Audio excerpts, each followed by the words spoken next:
kabajamtoota daawwattoota Oromiyaa Miidiyaa Neetwork oduu isinitti himaa wajjin ansraa isawaatiin.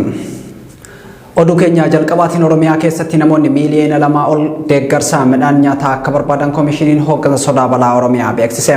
Godina Gujii aanaalee 9 godina Arsii lixaa aanaalee 5 akkasumas godinoota Oromiyaa biroo dabalatee rakkoolee namtolchee fi uumamaatiin uummanni hanqina midhaan nyaataaf saaxilamee jiraachuun gabaafamaa jira.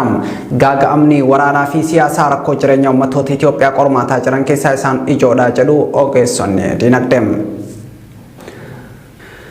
Godina Shawaa Bahaa aanaa Faantaalee fi Boosatitti duulli babal'ifannaa lafaa bulchiinsa mootummaa naannoo Amaaraatiin geggeeffamaa jiru cimee itti fufee jira. Lola torbaan tokkoof naannichatti adeemaa jiru hordofuun imaltoonni magaalaa Mataharaa irraa gara Adaamaa imalan rakkoo hamaaf saaxilamanii jiru. Oduu biraatiin qabsoon Oromoo waggootaaf ilmaan isaa itti gabbaree olaantummaa humnoota Amaaraatiin dhuunfatamuun Oromoo rakkoo inni amma keessa jiruuf saaxilee jedha qondaalli ODP duraanii Dr. Milkeessaa Miidhagam. Dr. Milkeessaan gaafii addatti Oromiyaa Miidiyaa Neetwork waliin godheen muummee ministeera Oromoo na deeggaruu baannaan waggootaaf nan cabsa jechuun natti himee jedha. Oromoon Finfinnee dhufanii narratti fincilan sodaa jedhuun kaqabu sirni biltsiginaa ayyaana irreechaa dabalatee Oromoon akka walitti hin qabamne murteessanii jiru jechuun turtii OMN wajjin taasisen dubbatee jira. Humni ittisa Tigraay loltoota mootummaa biltsiginaa 12,000 caalan barbadeessuu isaa ibse.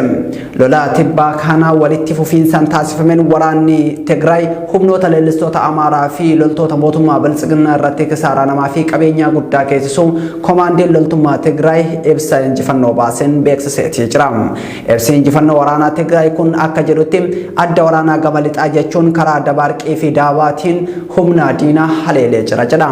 Bifuma wal fakkaatuun adda waraanaa Waldiyaa Dabra Taabooriin loltoota mootummaa biltsiginaa kuma hedduu haleellaaf bobba'an Gaashenaa fi Dabra Zaabit irratti haleeluun lafa tarsiimoo loltummaa barbaachisan qabadhee jira jedheeti jira. Dhaabbanni mootummoota gamtoomanii loltoonni Itoophiyaa biyya keessaa akka bahan murteesse. Dhaabbatichi murtii kanarraa kan gahe eega Suudaan Itoophiyaa irraa amantii hin qabu jechuun gaafii dhiyeessiteen booda. Humni nagaa eegumsa Itoophiyaa waggoota bakka biyya jedhamu qubatee ture bahee humna nagaa eegsisaa kanneen biyya birootiin akka bakka buufame murteessuu isaa Suudaan Tiriibuun gabaasee jira. Dhaabbatichi murtee kanarra kan gahe eega mootummaan Suudaan baatii bitootessaa darbe keessa loltoota mootummaa Itoophiyaa irraa amantaa hin qabu jedheen booda. Addi bilisummaa Sidaamaa qabsoo hidhannootti makamuu isaa beeksise.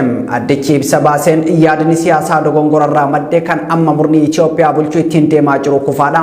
Nageenyi fi tasgabbiin kutaalee biyyattii kamittuu dhufuu hin dandeenye waraanni sanyii balleessuu fi wal waraansi hammaachaa jira. Jarraa 21ffaa kana keessatti kaayyoon murna biyya of harkaa qabu mirga ofiin of bulchuu saboota sablammootaaf uummattoota diiguun biyyattii olaantummaa eenyummaa saba tokkoon bulchuudha jedhe. Yakkoonni waraanaa yakkoonni ilmaan namaa kutaalee biyyattii garaagaraa keessatti hammaachaa jiran bu'aa yaada siyaasaa dulloomaa biyyattiin eenyummaa saba tokkoo jalatti kuffisuu fi abjuu saboota eenyummaa biroo qaban gabroonfachuuti jechuun qabsoo hidhannootti dabalamuu isaa beeksisee jira. Oduu keenya xumuraatiin Ameerikaa fi gamtaan Awurooppaa loltoonni Eertiraa deebi'anii Tigraayitti bobbaafaman jiraachuu akka isaan yaaddessee himanii jiru. Ragaa dippiloomaatota gamtaa Awurooppaa argadhe jedhee obeeffachuun Rooyiters akka gabaasetti ammoo loltoonni Eertiraa akka gaariitti hidhatan kutaalee kibba Tigraayitti duulanii naannoo magaalota Gooshuu fi Humeratti taankii fi meeshaa waraanaa guddaan ittisaaf bakka qabatanii jiru jedha. Ministeerri haajaa alaa Ameerikaa Antoonii Bilinken ammoo qoqqobbii wixata darbee waajjira qabeenyaa USA qondaala waraanaa Eertiraa irra kaa'e hordofee ergaa Tiwiitara gubbatti maxxansan irratti Eertiraan loltoota ishee Itoophiyaa keessaa akka baaftu jabeessinee dhaamna jedhanii jiru. Oduun gaggabaaboo ammaaf qabne kana fakkaata. Horaa bulaa deebanaa.